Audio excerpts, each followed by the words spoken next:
Today on Capitol Hill, top officials from the PGA Tour will testify before a Senate Homeland Security subcommittee. At issue, the PGA's planned merger with LIV Golf. The committee is expected to grill Chief Operating Officer Ron Price, as well as a PGA board member. NBC News Capitol Hill correspondent Ali Vitali joins us now with more on this. Ali, good morning. So what can we expect to hear from their testimony today, and what do we think lawmakers are going to be asking them?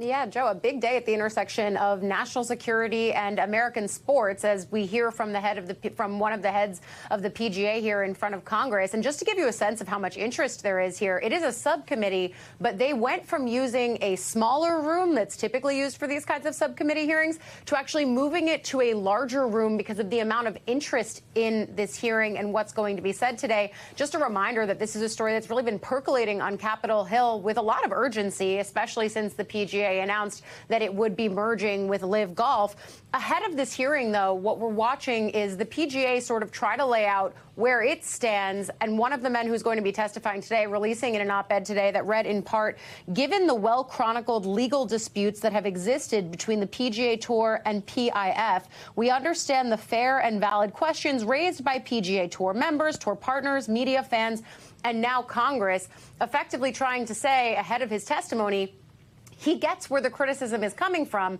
but clearly his goal here is going to be assuage folks. And I imagine one of the ways that he's going to do that is, you and I keep using the word merger here to talk about this. I imagine he's going to try to steer us away from that word and instead try to say partnership or other things of that nature, just to lessen the role of, frankly, the Saudi-backed LIV Golf entering PGA and American sports. So the subcommittee also sought testimony from the LIV Golf CEO, the PGA Tour commissioner, the Saudi investment fund's governor. They were unable to testify. What more do we know about that? Yeah, they're saying scheduling concerns, Joe. And of course, that's something that we often hear from people who don't want to be hauled before Congress. There are other ways the subcommittee can do this. They can, of course, escalate their requests from an ask to a subpoena. Not clear that that's where this is going at this point, but we do know that there's a lot of interest in getting as much information out there, not just on the Senate side, but I hear this from House lawmakers as well. With this merger, I mean, what you're also probably hearing are lawmakers voicing concerns about national security, about antitrust laws. Just last month, the Senate Finance Committee launched its own investigation into the merger. Where do things stand with that?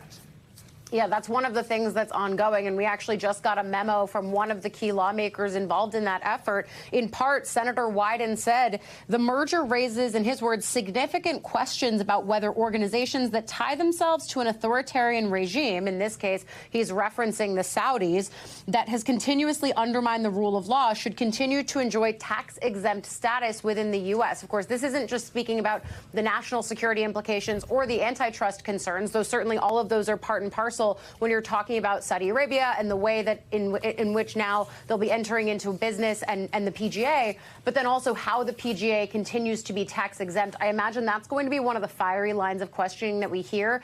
And look, this is a rare moment, I think, where we're going to see some of the more firebrand members on the Republican side, people like Senator Ron Johnson, really marching in more of a lockstep posture with some of their more progressive Democratic, generally rivals, but in this case, counterparts. This is one of those issues that kind of has created some strange partnerships on Capitol Hill. But that's a reminder. That's what happens when you get to the national security front. And I guess sports, too. Team shirts don't always matter as much as we think they do. Lots of opinions and perhaps some bipartisanship here. All right, Ali Vitali, thanks so much.